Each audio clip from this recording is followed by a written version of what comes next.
factors of production. A factor of production is anything that contributes to the output. For example, it can be animal feed, labor, factories, or capital, and so forth. So normally the volume of production is determined partly by the factors of production. And actually, these factors of production include land, labor, and capital, together with management, or we sometimes call it an entrepreneur. So let's get a deep analysis on these factors of production. Let's begin with land. Land refers to the general characteristics of a given area, and it includes things like man-made features. It can be farms, roads, and terraces, and so forth. So capital is usually used to expand the improvement of supply of land. So for example, irrigation of dry land, drainage or waterlogged areas of population of fertilizers. This makes it rather difficult to differentiate between land and other factors of production. Land has the following features. It is a gift of nature. The payment of land is rent. Demand for land is derived to another. Location of land is fixed. Land provides a site place where production can take place, like schools, industries, roads, buildings, and land. Land lacks geographical mobility. It cannot be moved or transported from one place to another. You cannot transform your land from one place to another. Even if you wish to make a huge investment in a particular another area. Let's talk about labor.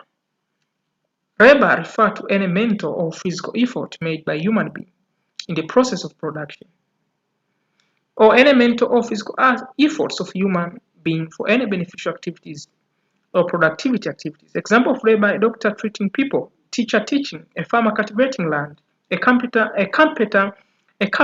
make furniture, and etc. For example, if a mother at home looks after her baby without any payment from the husband, her work cannot be regarded as labor. Or if a person plays music just for recreation, then playing music in that situation cannot be regarded as labor. Most of the producers are not interested in the mere number of people in their business, but in their productivity. That is how much work is done than the size of labor force that they count. So most of the managers who owns companies and firms normally realize the contribution of labor by cross-checking on how much labor contributes to the output of that firm. Let's talk about features of labor. The payment of labor is wage or salaries. Labor is the most mobile factor in both geographical and occupational sense, since he or she can move from one place to another, can work in different areas. Labor cannot be separated from laborers. And the supply of labor increases with the increase in wages. That is, when wage increases, the supply of labor also increases.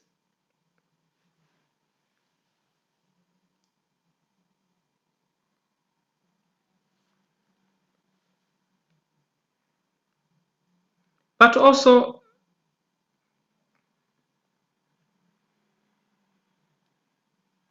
this is a graph that shows on how when wage increases, also the supply of labor increases. So if wage shifts from wage 1 to wage 2, we expect to see the quantity of labor moves from Q1 to Q2.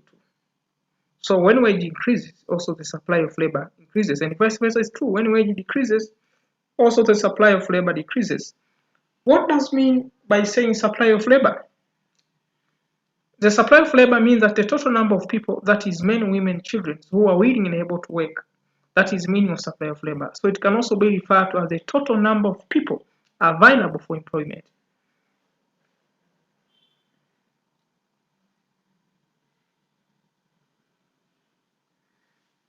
Let's discuss about the factors determining supply of labor. First one is the population of a country. If the country is highly populated with many people, this means that even the supply of labor will be high than the country with low people, with small number of people. Education and training. If people are educated and trained, the supply of labor will be high, different from the country where people are not trained. They have got no any education. Years of training and schools also. If the number of years of schooling and training is very high, it may affect the supply of labor since people may be hiding to their school learning.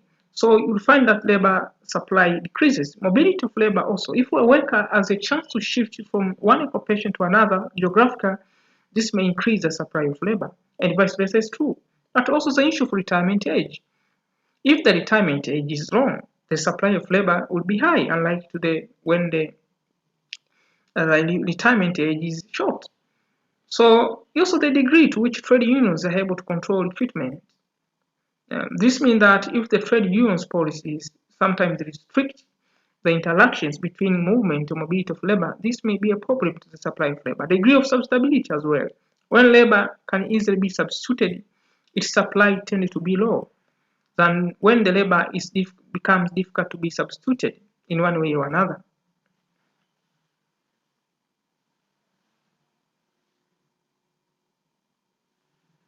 But also, work incentives is also the factor that determines the supply of labor. If workers in particular industries are provided with various kinds of incentives, such as meal, bonuses, transport allowances, promotion schedules, etc., automatically the supply of labor will be high in the industries, unlike to an industry where nothing is given to an incentive to workers. Professional restrictions. In some professions like medicine, accountants, engineers, has got some professional boards. For example, in Tanzania, these boards control and most of the time take control and protect the standard of the professionalism. So that may limit the supply of labor since some people miss to be underregulated on those boards. Let's come to another factor of production, that is capital. Capital refers to all man-made assets that help land and labor to provide output. For example, of capital include machinery building, cash payments, improvement on the land such as furrows, irrigation scheme, and etc. Capital can be categorized in some groups. We have what is known as liquid capital, working capital, and fixed capital. Liquid capital, this is a cash in hand that bank deposits and etc. Working capital, this includes raw materials production, example fuel, fertilizer, feeds, etc. Fixed capital, these are producer goods used in the production process, but can't themselves be used up or administered in the production process. For example, buildings, machineries, equipment, and etc. Let's discuss the features of capital. The payment of capital is interest rate, R, and the capital is a factor of production which increases efficient to other factor of production because it is simplified work. But also, unlike land, capital is made by human beings, so it is not provided freely for nature. But also, another features of capital is that the supply of fixed capital cannot be increased in the short run because they take a long time to be produced.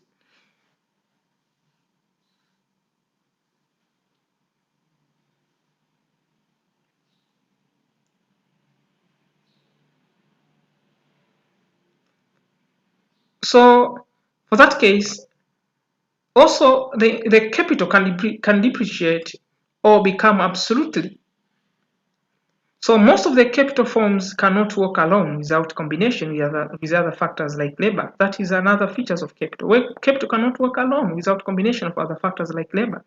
It has an element of time. Capital renders its services over a certain period of time, and payment depends on the length of the time in which it is used in the process of production. For example, the interest on loanable capital deposit deprays on a specific period of time, like 3 months, 6 months, or a year.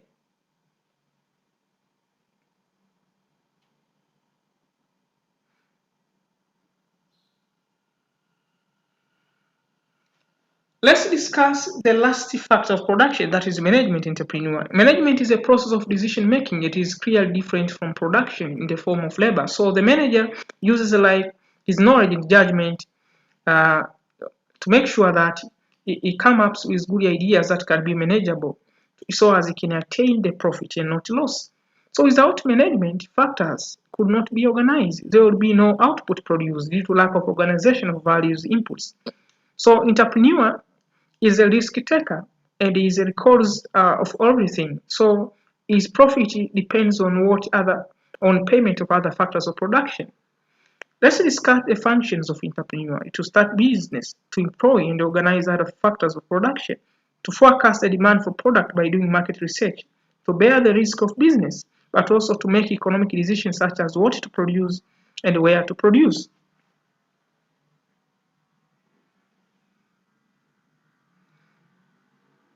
So that's mark our end. Welcome to DC Economy.